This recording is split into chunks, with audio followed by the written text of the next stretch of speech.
I've got one question on my mind today. Is Dragon Age the Veilguard a good game or not? I'm confused. Because a lot of people have been shitting on the game, but yet on Steam it looks like it's got decent reviews. I know. A lot of games these days have a lot of bad modern writing in them. But does that take away from the gameplay? In this case, well, I don't know. I don't have the fucking game. My company decided not to pay me this week. So I guess I'll never find out. But the general consensus that I'm hearing about this game is the game's alright. It's okay. Maybe not a great Dragon Age game, but it's a pretty decent game in its own right. The biggest setback with this game seems to be the dialogue and the RPG aspects of it. Like, you can't call your companions an idiot, like a fucking degenerate, dick-headed retard. But in the old Dragon Age games, you could, sacrifice children to get a little bit of extra power, from what I've seen. And I've never played the original Dragon Age games. The most I've played has been Inquisition. And it was okay. It was alright. I never played Dragon Age Origins. I've always wanted to, though. I think what a lot of people are upset about is the dumbing down of elements that previous games had in the series in comparison to this game.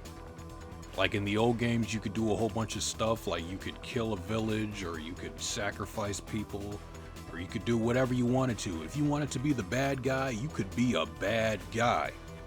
But in this game, Dragon Age the Veilguard, you can only be like a kind of not very nice person, which I think takes away from the role-playing aspect of it. I mean, it's a role-playing game, isn't it? But you can't role-play as an evil dickhead. You can only be a good guy and a not-so-good guy. Those are your options. And that's fair. That's a fair criticism. I think the number one thing people have an issue with is the dialogue. The game is set in medieval times, but the dialogue sounds like people from your California college campus. And this issue reminds me a lot of Midnight Suns, Marvel's Midnight Suns. I gotta clarify because nobody knows what the fuck that game is. That game, in my opinion, was really good, but the thing holding it back was the terrible dialogue. The same issue, the Marvel dialogue and the always making jokes out of everything, and the California writing and just cringe all around. Things that don't fit in a superhero game where superheroes are supposed to be cool, you know? For example, why is my guy Blade thirsting over Captain Marvel like he's back at middle school?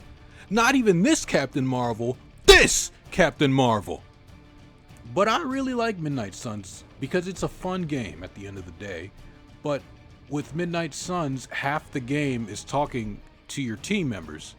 And when the dialogue and the talking isn't good, your game is going to suffer for it. And that's what happened with that game.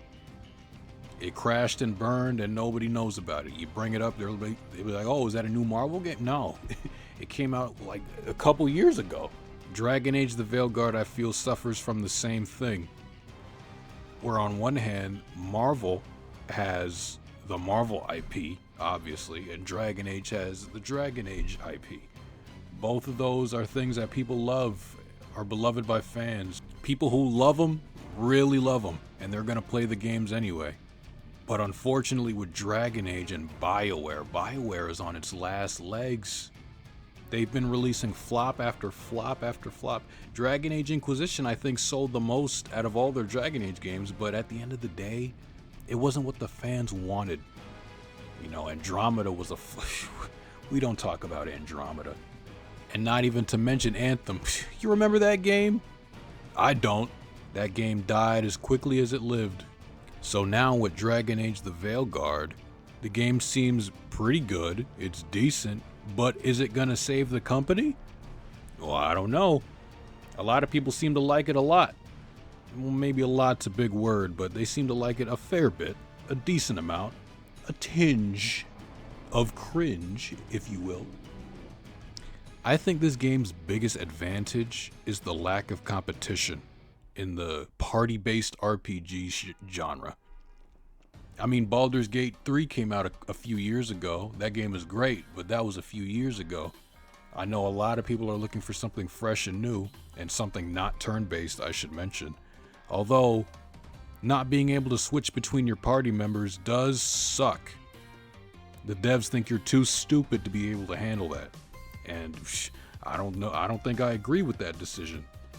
People say, oh, it was for the best because, you know, you didn't want to get overwhelmed and all that, but like, who cares? You know? No, if they're gonna get overwhelmed, then just don't switch. You know, it's never been a bad thing to do. At least not in Dragon Age Inquisition. You could play as one character the whole time. Even though it wasn't that complicated back then, you could, at most, give your party members orders. You would tell them to do something and then they would do it. And you could set the AI to perform in a certain way that you wanted them to. Like, oh, defend when you're at this health, or use all your health potions, or save some health potions when you only have a few left. You know, things like that. Don't go over this amount of mana. If you have mana, if you only have like 30% mana left, don't use anything that, you know what I'm trying to say, right? So if they just had those kinds of settings, then it wouldn't be a problem. I don't know if this new game has those settings. Like I said, I never played the game. I just want that one question answered for me. Is it a good game or not? Because I'm still sitting here confused. Should I get the game? Should I skip the game? I mean, it looks fun. A lot of people say the combat looks janky and empty. I don't really see that, to be honest. It looks fun to me. Everything is flashy. Everything it looks crisp.